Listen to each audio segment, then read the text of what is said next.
Meron akong na-receive na gift from our landlord. So, yan. Thank you, Joy. Ang ganda naman. So, natin. Ito muna kay Michael muna. Yan. Actually, kakaabot niya lang sa akin. Ang ganda naman ng mug na to. Ang cute. Yan, ganyan siya, oh.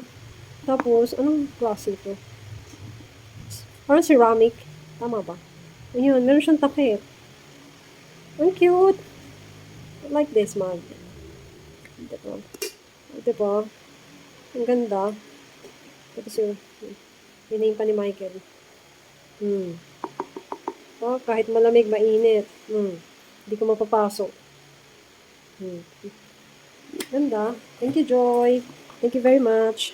Tapos eto, dito ko natuwa. Nakita ko ang pangalan ko. Yee, ang cute. Thank you. Diba? Pa-Christmas gift niya daw to sa amin. Ngayon niya lang nabigay. Ang cute. Kapihan, diba? Actually, yan, nare-remove siya. Ganyan. Diba?